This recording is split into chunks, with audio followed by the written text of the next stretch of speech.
ba, Yaya? Hindi ka ba talaga Aray, ma'am! Aray po Kasi po! kung bagay hindi mo magawa. Sorry po, ma'am. Dapat yan sa'yo. Napaka-bobo mo. Yaya, pakidagdagan nga ng juice. Ay, opo, ma'am.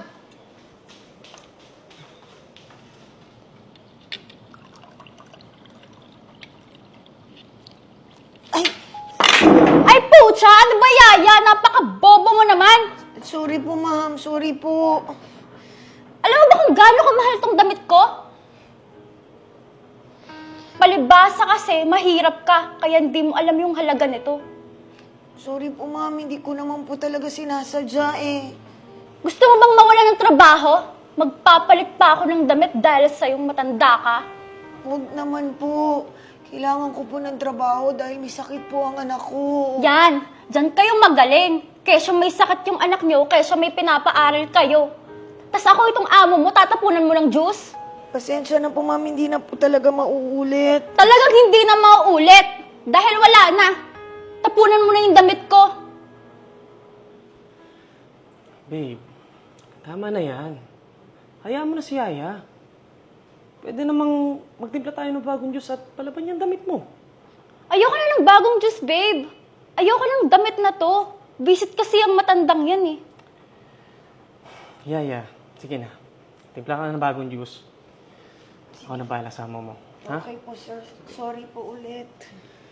Whatever. Gusto mo, paalisin ko pa yan eh. Kumain na nga lang tayo, please. Babe naman, pag umalis si Yaya, mas mahihirapan tayo. Palayasin na lang natin yan. Sino gagawa ng gawain bahay dito? Sino maglalaba? Maghanap na lang tayo ng iba.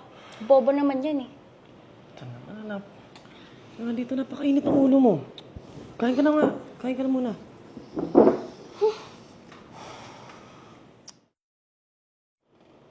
Hoy, Yaya! Halika nga dito. Oh, eto. Sweldo mo.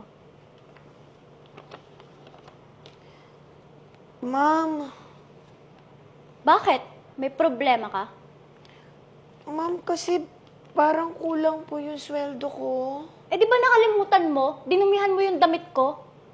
Tapos kumakain ka pa sa rep, binawas ko na rin dyan.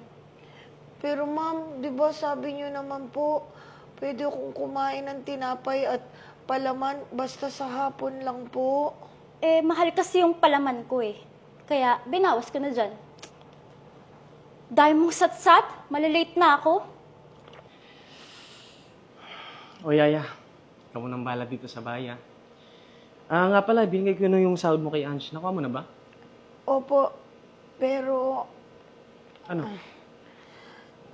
sige po sir, ingat na lang po kayo umalis. Sige. Salamat, Yaya. Ano? Tara na.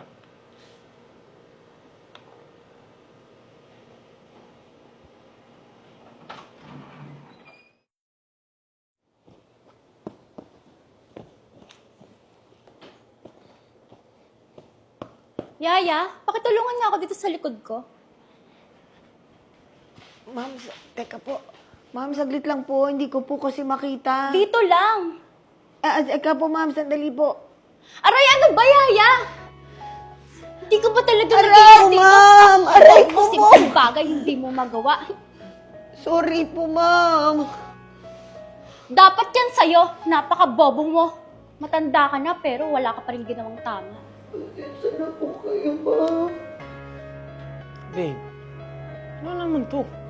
Ito kasing matandang to eh. Sinugatan ako sa likod.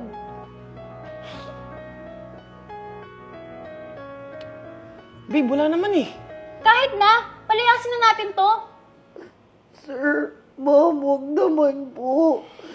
Hindi naman na po ako naangal kahit kulang yung sweldo ko po. Huwag niyo lang po ako paalisin. Anong kulang yung sweldo? Kompleto binigay ko sa'yo, ah. Kinaltasan ko yung sahod niya. Namantsahan niya kasi yung damit ko, di ba? Tapos kain pa siya ng kain sa rep. Alam mo, sumusobra ka na. Di mo ba alam na dati kong yaya nanay mo? Kaya nga kita nakalalay. Babe naman, ba't mo siya kinakampihan? Mali ka kasi, babe. Naging mayaman ka lang, naging ganyan ka na. Alam mo, mas mabuti pang Umalis ka muna. Pakalayo-layo ka muna.